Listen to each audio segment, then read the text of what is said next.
Well, good evening, ladies and gentlemen. I'm meteorologist Mike Ottenweller, and you have tuned into your Alaska weather, brought to you by the National Weather Service and NOAA. And tonight is Wednesday, February 6th, 2019. Thanks for joining us. As always, 1-800-472-0391. That's going to give you the automated line, and you can use the prompts. Follow those for reaching out to a forecaster at the Juneau, Fairbanks, or the Anchorage office. Weather.gov/Alaska online, and you can use the point-and-click feature on the map. Just keep clicking as close as you want to for your desired forecast location, and that will give you the highest resolution forecast we offer.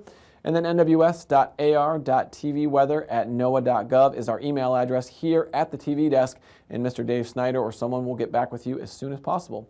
So let's jump in. We got a pretty busy February pattern setting up. As often as the case this time of year, we have a high ridge of pressure moving out over southern Alaska, and what that means is that we get a strong southerly flow across western Alaska. And so with that, we have snow for southeast Alaska, but mixed precip and blowing snow for northern Alaska. Then it's going to be warm and wet across southwest Alaska, and some big storms going to be moving into the Bering Sea. We'll talk about those here in the surface maps, but really these are our headlines for tonight and into the next couple days.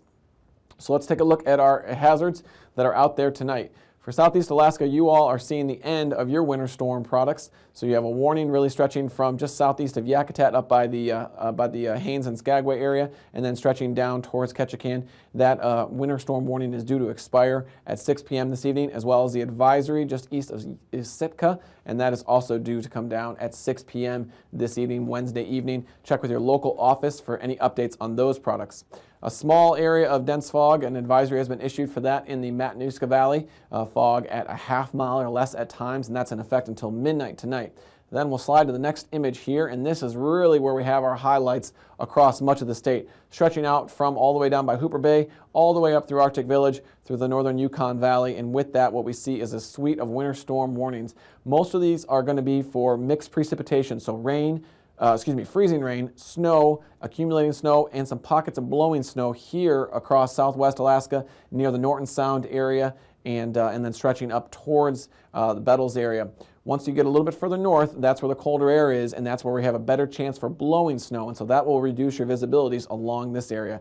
And then finally, further north yet along the Brooks Range and north of the Brooks Range, winter weather advisory, and this is mostly for snow and blowing snow. Not expecting any mixed precipitation up here, but snow and blowing snow. Tons of warm air pushing up against the west coast here, and just a continual fetch of that, and that's what is leading to that the mixed precipitation, the freezing rain, ice accumulations, things like that. So be sure to check with your local office for details on what hazard is in effect for your area and when it expires.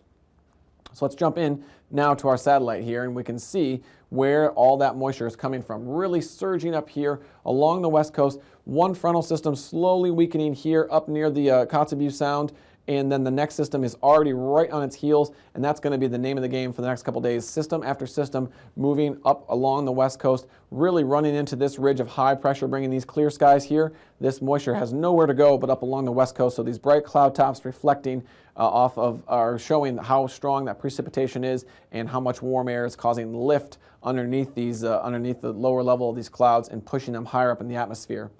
For much of the eastern half of the state, pretty quiet conditions, maybe some light snow continuing across the northern portions there, but otherwise pretty quiet conditions across southern Alaska, south central Alaska. Once you get towards southeast, let's take a look at that now in the satellite loop, and you can see here just a weak spin south of the Gulf of Alaska, and so that is really the end of this boundary here. And as we see that move off to the east and southeast, that's where we expect those winter products to come down. Again, 6 p.m. this evening for the winter storm warning and winter weather advisory should be the end of your snowfall there in southeast Alaska, and then we'll start to see drying conditions courtesy of this ridge of high pressure. So one more time, pretty quiet conditions over much of the eastern half of the state, our system moving out of southeast, and then active weather continuing over the Bering with another surge of moisture into southwest Alaska. So what does that look like here on our surface maps?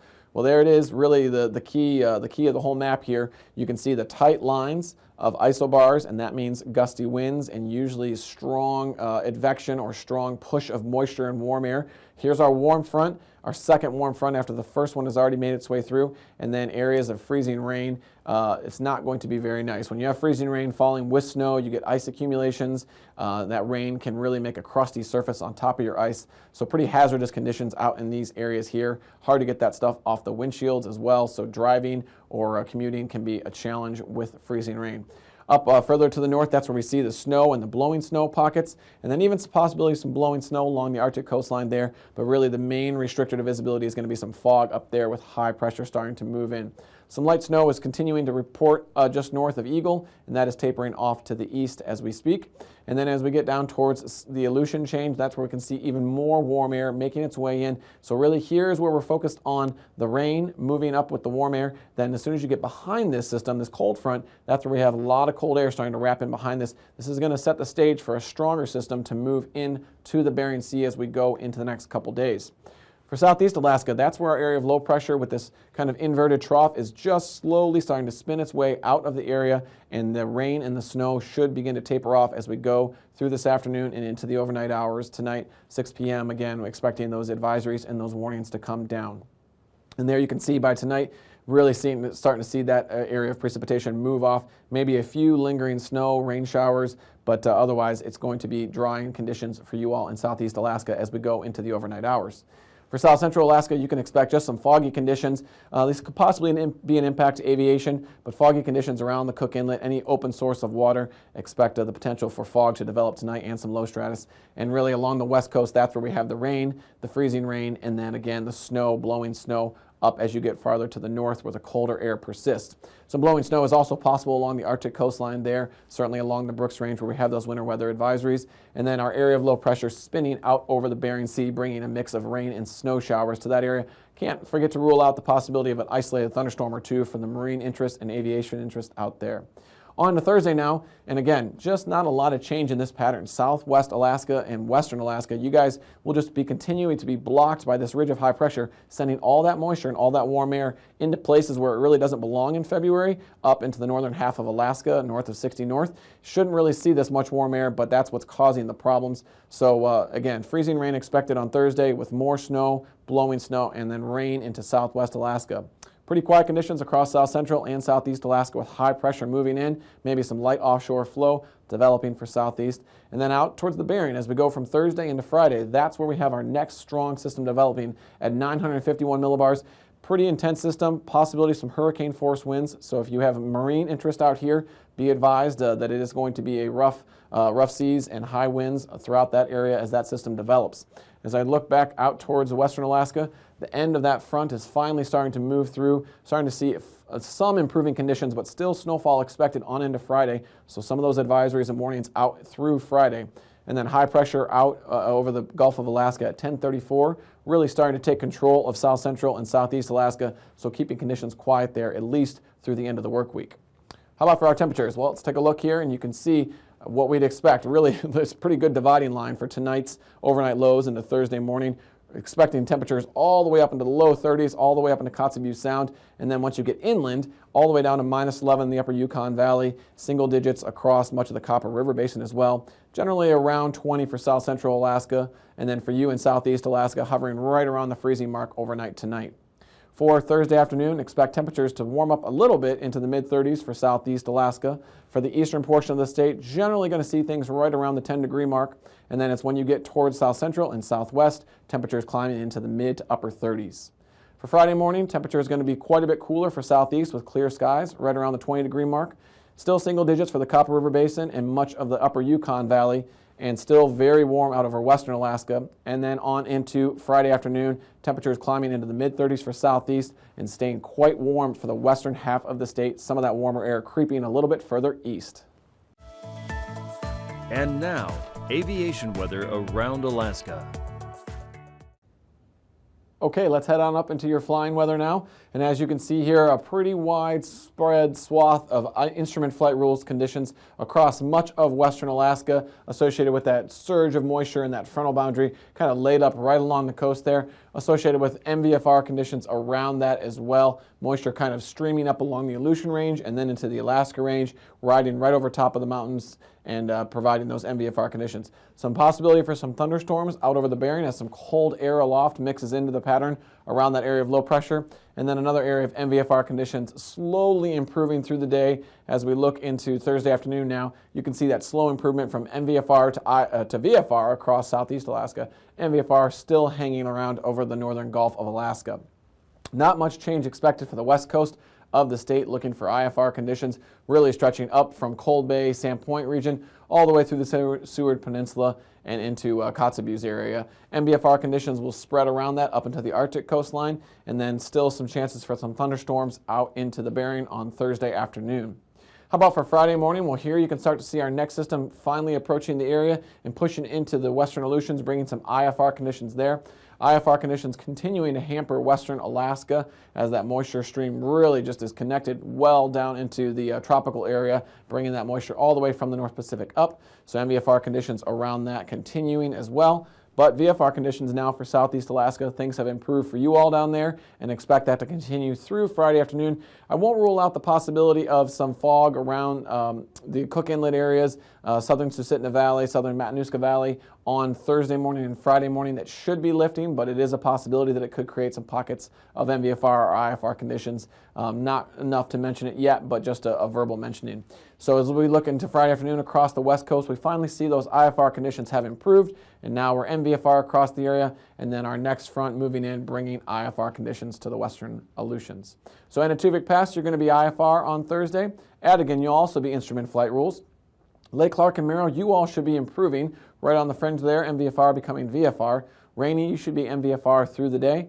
Expect windy to go from marginal visual flight rules to visual flight rules, and for Isabel, marginal visual flight rules to visual flight rules. Mantasta, you'll hold VFR through the day. Teneda, similar story for you, and Portage also VFR through the day. Finally, Chilkoot and White looking at visual flight rule conditions.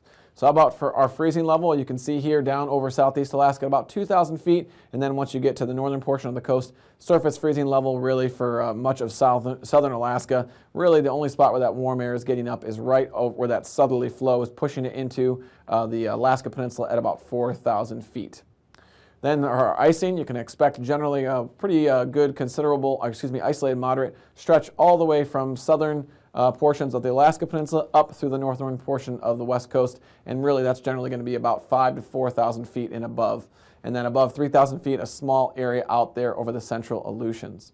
For our jet stream, well, it's a pretty active pattern and fairly meridional in nature. So meridional means it goes up and down, whereas zonal would be west to east. And so we have about 150 knots in support of this low, diving down, and then this is really the kicker here, is coming up and over this ridge. So this is the southerly flow area that's causing a lot of our concerns for western Alaska. This is going to keep things quiet with the possibility of some fog for southern Alaska and much of the interior, and then diving down, keeping northerly flow across southeast Alaska, helping you all to dry out there, and then off into the CONUS where things remain very active as well.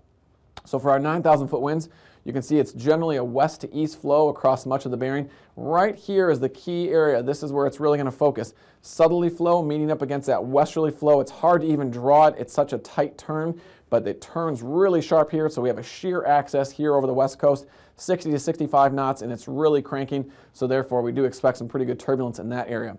High pressure still in control over the Gulf, so generally northerly winds coming around that for southeast Alaska, and then southerly flow anywhere between 30 and 40 knots for the eastern portion of the state.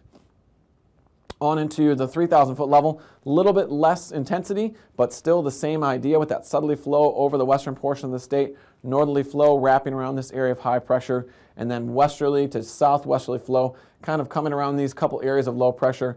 This area is going to be fairly strong as well, so we're keeping an eye on that. Down there, some stronger winds around that area of low pressure approaching the Bering.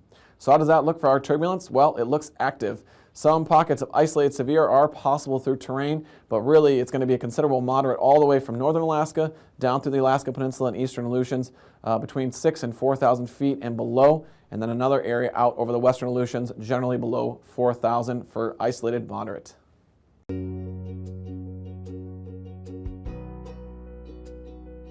Hello, I'm a GOES-R series weather satellite orbiting 22,000 miles above Earth. I can see a lot of cool stuff from up here, and I take pictures of it with my spiffy camera that has 16 different settings. I have such good eyesight, I can see clouds, snow, smoke, smog, and ash, so I can warn you about dangerous conditions and help you avoid them. When storms are brewing, I watch them closely and help with hurricane, tornado, and flood warnings to help keep you safe. And my lightning mapper tracks lightning strikes way up in the sky, even through dark, dense clouds. I also help with search and rescue missions. I listen for distress signals from emergency beacons and tell search and rescue teams just where to find people who need help. But even when I'm keeping a close eye on Earth, I'm monitoring weather out here in space, too. I watch the sun for big bursts of energy, which send waves of radiation toward Earth that can affect power grids, block communication with planes, cause errors in GPS, and damage satellites. Space weather is also very dangerous for astronauts working outside the International Space Station. I warn them so they can get inside where they'll be safe. So the next time you watch a weather report or check your phone for the forecast, remember, that's me. So look to the sky and wave. I'll be here.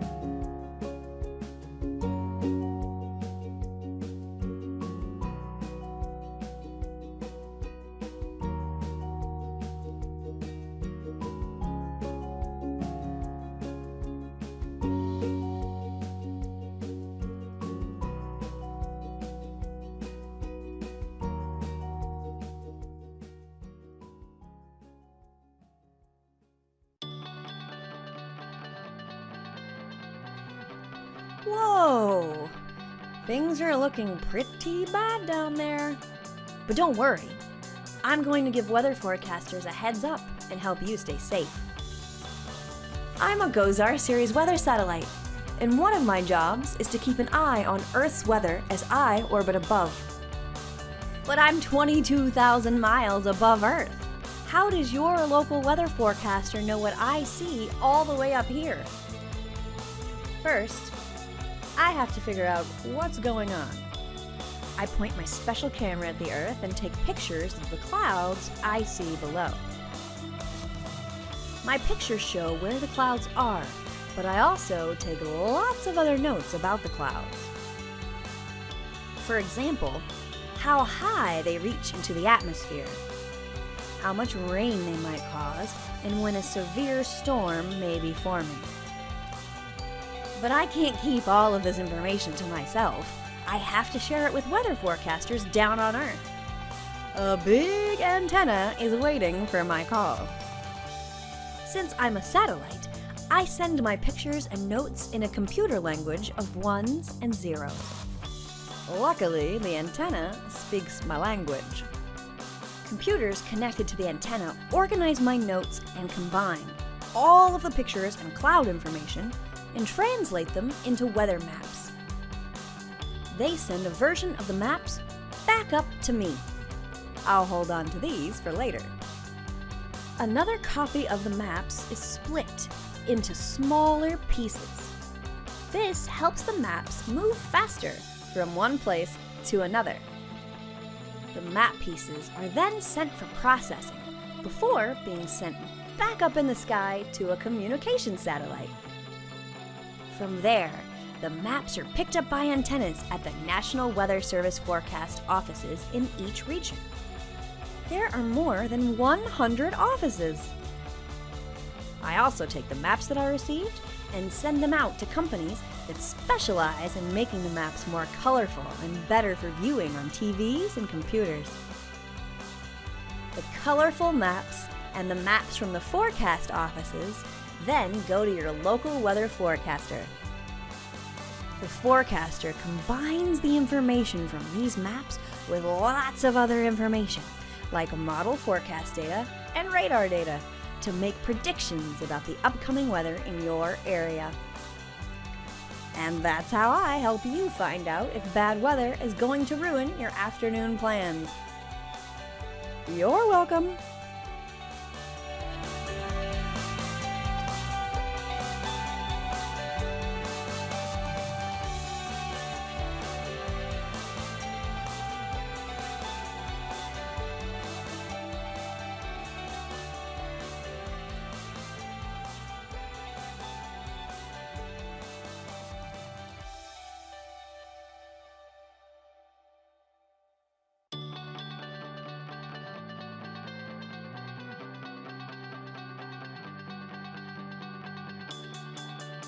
Soon it will be my time to shine.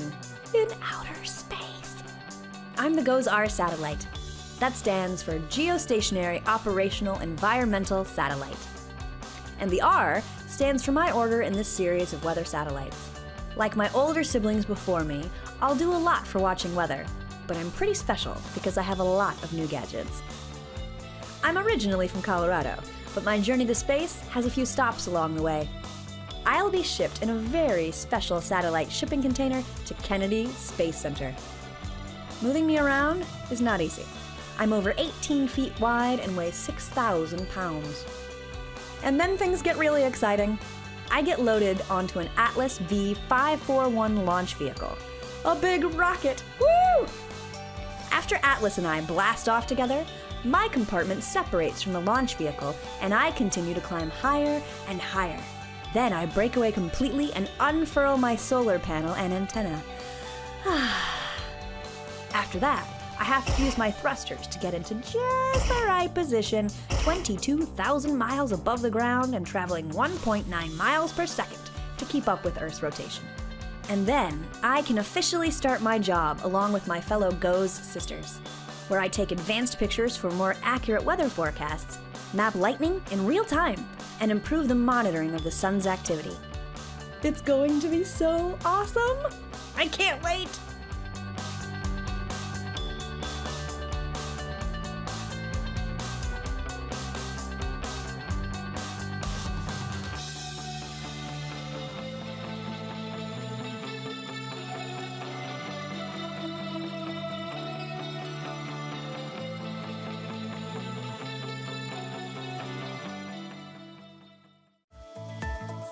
And now, marine weather around Alaska.